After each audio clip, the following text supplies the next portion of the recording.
The silence of God, a king abandoned. Saul had never known such silence. The first king of Israel, once chosen by God, now sat in the stillness of his camp, utterly abandoned. Where was God? The Philistine army gathered just beyond the horizon, but the true battle raged within Saul's soul. He had inquired of the Lord through dreams, through prophets, and through the Urim, but no answer came. Why had God turned his back on him now, in this moment of crisis? The silence gnawed at him. The prophets no longer spoke, their voices stilled by the weight of God's rejection. Saul's heart raced with the terror of what was to come. Could God truly forsake his chosen king? Saul had once felt the favor of God's anointing, the presence of the Holy Spirit guiding his every move. But now, all that remained was the emptiness, the deafening silence of the heavens. Was this God's punishment for his past disobedience? Had he fallen too far? The last time he had heard Samuel's voice, the prophet had rebuked him for sparing King Agag and keeping the spoils of war. "The Lord has rejected you as king," Samuel had said. 1 Samuel 15:26. But could those words still hold power? Surely, he could find redemption. Hadn't David the shepherd boy sinned too? Saul's mind raced through the memories, trying to grasp any shred of hope. But the silence weighed heavy, suffocating his soul. His soldiers looked to him for leadership, but how could he lead when he himself was lost? What kind of king couldn't hear the voice of his God? Saul's enemies gathered strength, while he, Israel's appointed king, crumbled beneath the weight of his failures. He stood on the precipice, gazing into the abyss of his destiny. Was this how his reign would end, in the silence of divine absence? The thought clawed at him, dragging him deeper into despair. Saul had banished the mediums and spiritists from the land years before, following God's commandments to rid Israel of all forms of witchcraft. Leviticus 19:31. Now the irony burned deep. He had upheld the law, but what had it brought him? The silence of the Almighty. Could God really leave him without guidance? The desperation twisted in his gut. He needed answers, any answers. His mind began to wander toward the forbidden, toward the one thing he had sworn to destroy. What was a king without the voice of God? His title felt hollow, his crown like a mockery. Saul stared at the flickering flames of the campfire, feeling the weight of his choices pressing in on him. Could he survive this silence? Was there a way to break through the oppressive quiet and hear God once more? Or had he truly been forsaken, abandoned to face the Philistines alone? Saul's thoughts darkened as the night grew colder. His heart pounded with a decision he never thought he would make. If God would not answer, then maybe there was another way. But what would that cost him? The thought lingered as Saul glanced around the camp, ensuring no one could see the inner turmoil that gripped him. Could he really go against everything he had stood for? There was one more option, a dangerous one that could unravel everything. But could he really seek answers in the shadows? Finally, Saul called for his servants. His voice was quiet but resolute, masking the fear that gnawed at his insides. "Find me a woman who is a medium," he commanded, his voice laced with the desperation of a man teetering on the edge. "I must inquire of her." The servants exchanged glances, unsure, but they obeyed. Saul knew this was forbidden, but what choice did he have? God had gone silent, and Saul couldn't face the darkness alone. The growing desperation, a king's fear. The weight of Saul's decision pressed on him as he waited. Had he really just ordered his men to seek a medium? His own law, God's law, forbade such things, and yet here he was, about to plunge headfirst into the very darkness he had sworn to eradicate. But what other choice did he have? The Philistines were closing in, his army was faltering, and God's silence had become unbearable. Could desperation push even a king past his breaking point? Saul had always been a man of action, a king who led his people into battle. But now, he felt paralyzed. How could he lead without divine guidance? The memory of his early days as king haunted him, the days when the Spirit of the Lord was upon him, and he had triumphed over Israel's enemies. But those days were long gone. Had he fallen so far? Had his disobedience cost him everything? The question echoed in his mind like a curse. As he sat in his tent, waiting for word from his servants, Saul's mind wandered back to David. Could it be that David was the favored one now? The young shepherd had always been a thorn in his side, but lately the threat felt more real. Had God chosen David over him? The jealousy burned deep, fueling Saul's desperation. If only Samuel were here. If only the prophet could tell him what to do. But Samuel was gone, and the silence was absolute. What happens when God goes silent? For Saul, it was like a death sentence. He had always believed that as long as he remained king, God would guide him.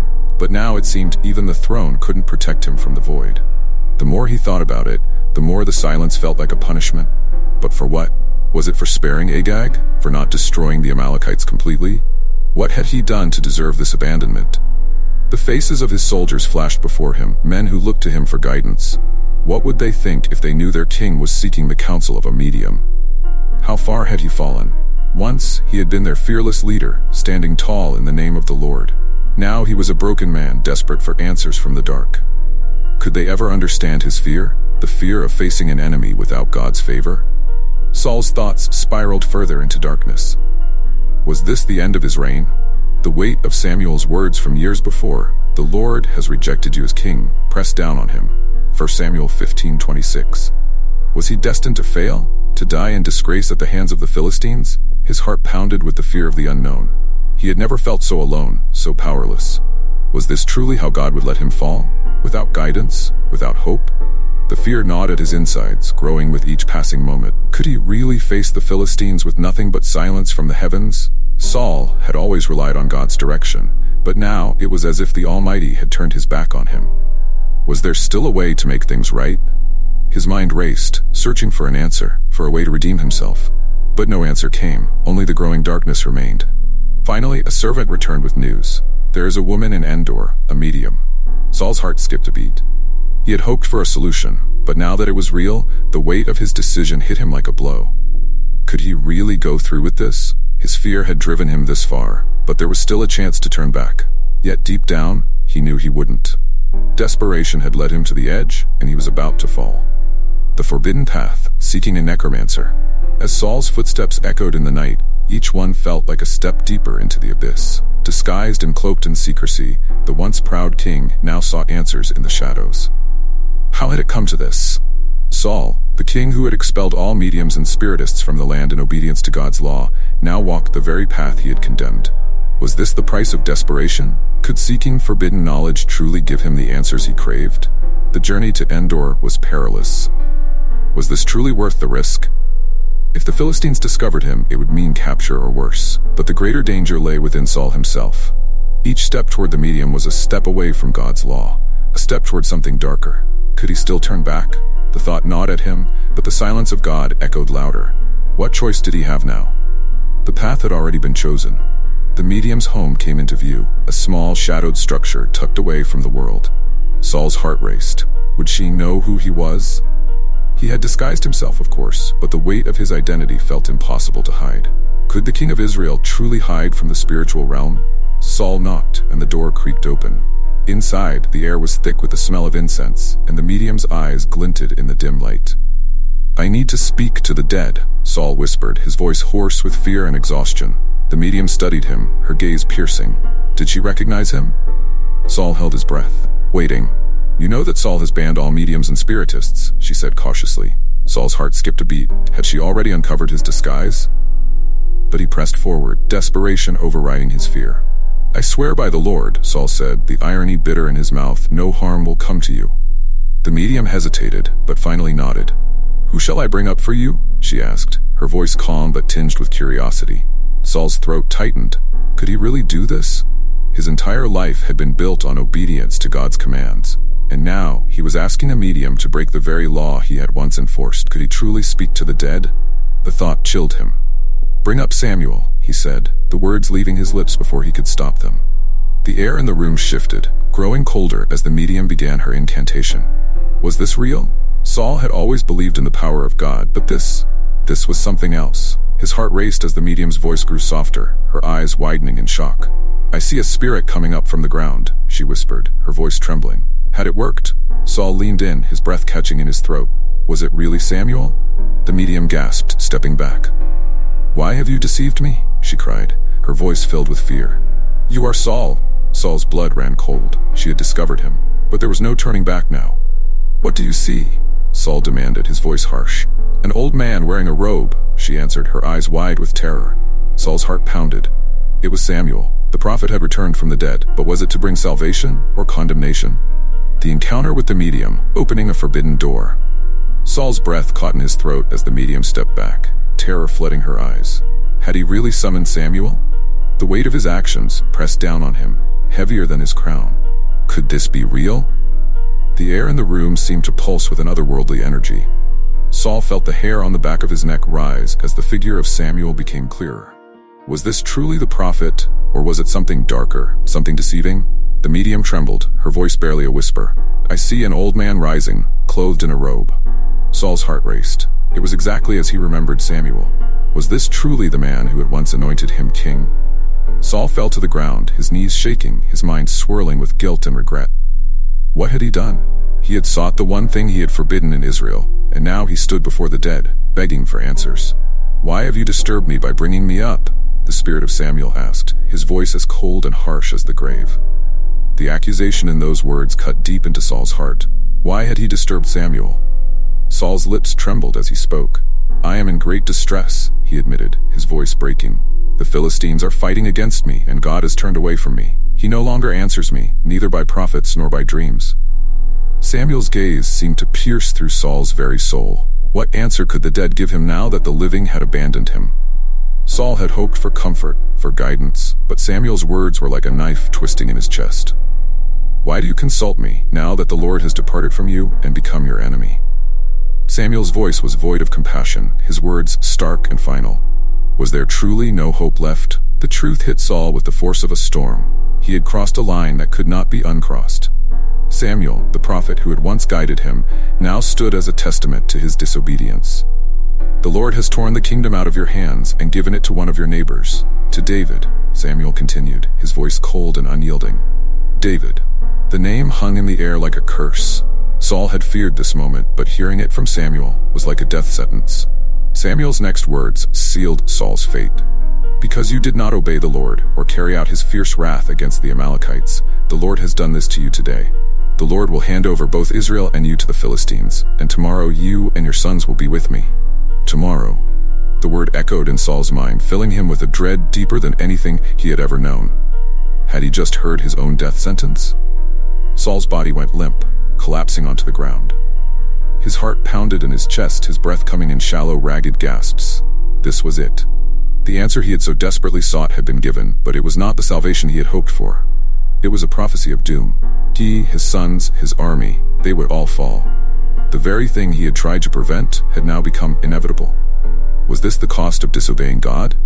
The medium stood silent, watching as the mighty king of Israel lay crumpled on the floor. Had she expected this? The weight of the supernatural encounter pressed down on both of them. But for Saul, the weight of his choices, of the path he had taken, was heavier than anything he could bear.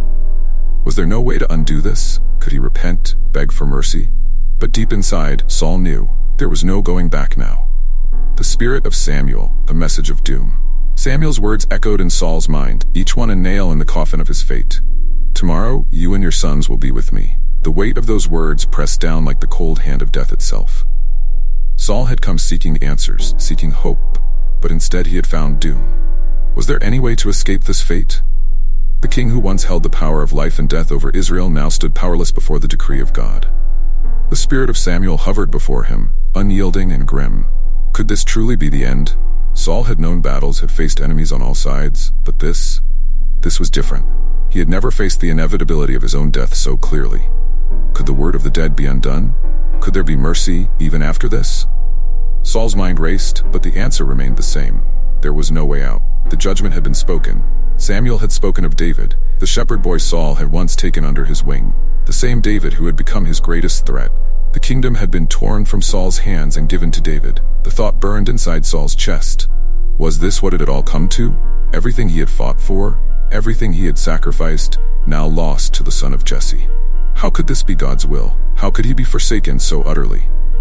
The medium watched in silence as Saul's face twisted in anguish. She had not expected this. Perhaps she had expected the Spirit to bring guidance, hope, or at the very least a path forward. But the words Samuel had spoken were final, a prophecy of destruction. Could even the dead bring no mercy? The air in the room felt colder now, the weight of the supernatural pressing down on all who stood within. Was this the end of Saul's story? For Saul, the prophecy was unbearable. How had he fallen so far? He had once been a king anointed by God, but now he stood condemned by the very prophet who had first placed the crown upon his head. Was this truly the justice of God? Could his failures really have led to this death, not just for him, but for his sons? Would their blood be on his hands? The thought was too much to bear, and Saul's strength failed him. Saul's mind reeled, desperate for an escape. But Samuel's words offered none. Could he repent? Could he find some way to turn God's wrath away? But the spirit of Samuel had spoken with a certainty that crushed all hope. Tomorrow you and your sons will be with me. Tomorrow. The finality of it rang in Saul's ears. The day he had feared most was now inevitable. Would he die a king or a failure? The thought consumed him. Saul's servants rushed to his side, lifting him from the ground, but his strength was gone. The man who had once stood tall as Israel's first king was now a shell of himself. The weight of the prophecy had drained him, and his legs could no longer carry the burden of his fate. Was there any mercy left for him? Saul's eyes scanned the room, looking for something, anything, that could undo the doom that had been spoken. But there was nothing. As Saul was led out of the medium's house, the cold night air bit at his skin. Tomorrow, the word echoed in his mind like a death knell. His fate was sealed, and there was no escape. The king who had once commanded armies now marched toward his own death, knowing that nothing could change what had been decreed. Was this truly God's plan? Could the king of Israel fall so far? Saul's heart sank as he realized this was the end. The weight of prophecy, Saul's final descent. The weight of Samuel's prophecy hung over Saul like a dark cloud. Could it really be true? Tomorrow, he and his sons would die, just as Samuel had foretold. Saul sat in his tent, staring into the distance, his mind racing. Was this truly his fate? He had always believed that as king, he had the power to change the course of events, to lead his people into victory. But now, it seemed that even a king was powerless before the will of God. The silence of the camp was deafening. Saul's soldiers, unaware of the doom that awaited them, prepared for the battle to come. Would they fight for a king who had already been condemned? Saul's heart ached as he thought of his sons, Jonathan especially. Had his actions sealed their fate as well? The thought was unbearable. Was this the legacy he would leave behind? A kingdom in ruins, a family destroyed? The prophecy weighed heavier with each passing hour. Saul's hands trembled as he thought of the battle to come. Could he face the Philistines, knowing that the outcome had already been decided? The king who had once stood tall in the name of the Lord now felt utterly defeated, not by his enemies, but by the words of the dead. Was there no way to escape this fate? His mind wandered back to the moments when he had disobeyed God, each one now feeling like a stone tied to his soul, dragging him down. The night passed slowly, each minute stretching into an eternity. How had it come to this? Saul had once been a king anointed by God, but now he sat in the shadow of death, waiting for the inevitable. His mind turned to David once again. Had God truly chosen David over him? The thought burned deep, a bitter reminder of the young shepherd who had once played the harp in his court. Had David's rise been his own undoing? As the first light of dawn broke over the horizon, Saul's heart pounded with dread. This was it. The day Samuel had foretold had arrived. The Philistines gathered on the battlefield, their banners waving in the wind. Saul's army stood ready, but he knew in his heart that the battle was already lost. Could he really lead them to their deaths? The weight of responsibility crushed him. Would God's prophecy come to pass? There was no escaping the truth. Saul's mind flashed back to the moments that had led him here. His failure to destroy the Amalekites, his jealousy of David, his disobedience to God. Was this all his fault? Had he truly been rejected by God, or was there something deeper at play? The questions gnawed at him, but the answers remained elusive. Could he still find redemption, even now, in his final moments? The thought gave him a flicker of hope, but it was quickly extinguished by the weight of prophecy. As Saul prepared for battle, his hands trembled. Would this be his final act as king? The thought of dying on the battlefield, his sons beside him, filled him with a deep, gnawing fear. Had he truly brought this upon himself? The weight of his choices pressed down on him like a physical force, crushing his spirit. Was there no way to change the course of events? His heart pounded with the realization that, for the first time, he was utterly powerless. With one final breath, Saul stepped out of his tent, his eyes scanning the horizon. The Philistines were ready, and so was he.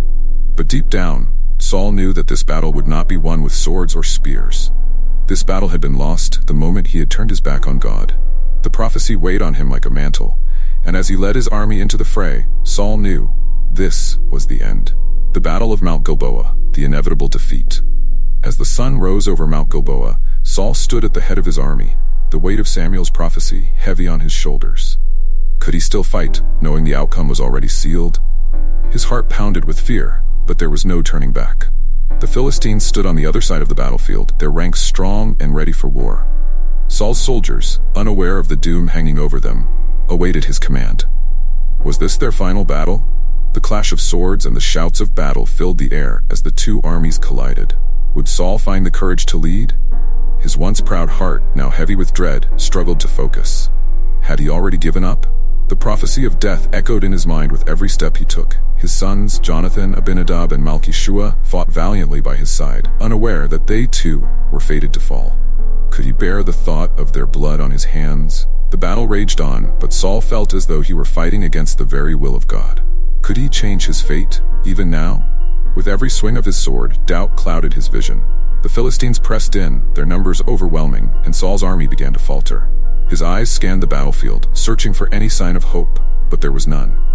Could he still be Israel's king, or had he already lost the crown to David?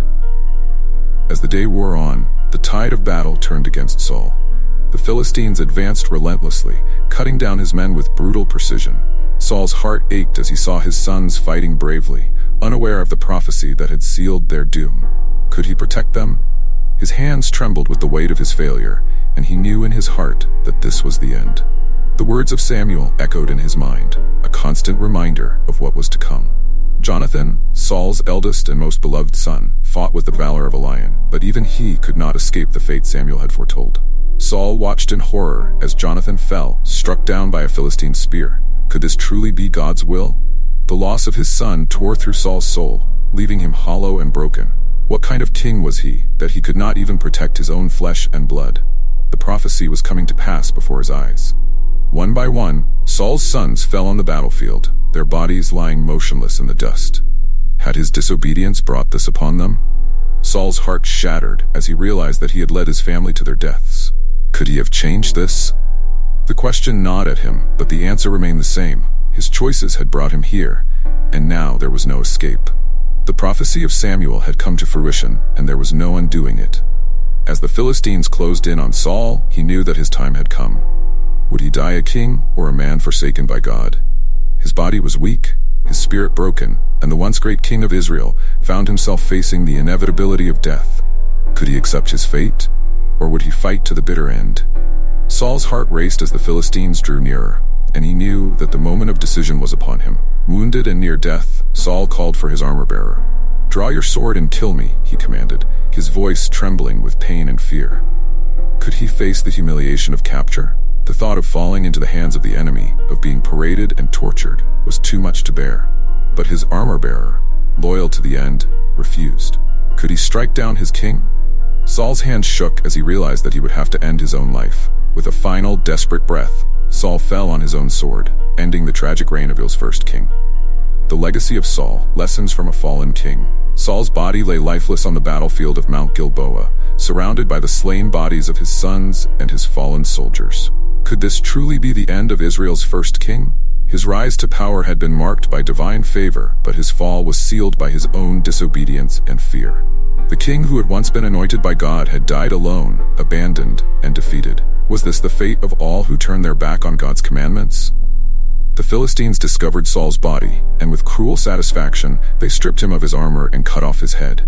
His once glorious form was now a symbol of shame, a warning to those who would challenge the might of the Philistines. Could Saul have imagined this end? His body was fastened to the walls of Beth-shan, a trophy of war for his enemies. The king who had once ruled over Israel with power and authority now lay in disgrace, his legacy tarnished.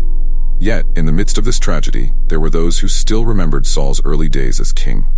The men of Jabesh-Gilead, whom Saul had once saved from the Ammonites, 1 Samuel 11-11, risked their lives to retrieve his body and give him a proper burial. Could this act of loyalty redeem Saul's memory? His body, and those of his sons, were taken down from the Philistine stronghold and buried with dignity. Was there still honor left in the legacy of Israel's first king? Saul's reign had begun with promise, anointed by God, chosen to lead his people. But as the years passed, the king's pride, jealousy, and fear led him down a path of disobedience. Could Saul's fall have been avoided? The question lingered in the minds of those who reflected on his life. Had he sought God's will instead of his own? Had he trusted in God's timing rather than his fear of David's rise? Perhaps his end would have been different. Saul's story serves as a reminder of the consequences of turning away from God's commands. Could the king have changed his fate? We are left to wonder if his descent into madness and fear was inevitable, or if he could have repented, sought forgiveness, and been restored. Was his fall truly the result of God's rejection, or of his own choices? These are the questions that linger, unanswered, in the shadow of Mount Gilboa. David, the young shepherd whom Saul had once feared, would soon rise to take the throne. Could he learn from Saul's mistakes? The contrast between Saul's downfall and David's rise paints a picture of the delicate balance between obedience and rebellion, faith and fear. Saul's legacy was one of missed opportunities and unfulfilled potential, but David's would be one of restoration and redemption. Could one man's failure become the foundation for another's success? As the dust settled on the battlefield, Israel mourned the loss of their king. Could the people have saved him? Or was Saul's fate sealed from the moment he disobeyed God's command to destroy the Amalekites? His story, though tragic, offers lessons for all who would lead. Without God's guidance, even the mightiest fall. Could this be the ultimate legacy of Saul? An example of what happens when pride and fear replace faith and obedience? The legacy of Saul, Israel's first king, is a complex one. He was a man chosen by God, but his own actions led to his downfall. Could he have been redeemed? That question remains. But what we do know is that Saul's story serves as a cautionary tale for all who would lead, reminding us that without God, even the strongest of men will fall. Could we learn from his failure, or are we destined to repeat his mistakes? Saul's tragic fall from grace shows us the devastating consequences of turning away from God in moments of fear and uncertainty. What about us? Are we too faced with choices that could lead us toward light or darkness? Have you ever experienced moments of silence, where it seemed like God was no longer answering? What did you do? Did you wait patiently, or did you, like Saul, seek answers in the wrong places? Let Saul's journey serve as a powerful reminder. Even the strongest can fall if they abandon their faith. But we have the chance to learn from his mistakes, to seek God's will above all, even when the path ahead is unclear. What will you choose when the silence comes? If this story resonated with you, don't stop here. Subscribe to our channel for more thought-provoking biblical narratives and reflections. Share your thoughts. How do you think Saul's fate could have been different? Would you have made the same choices, or could his story have ended another way? Let us know in the comments below, and let's discuss how we can apply these lessons to our own lives.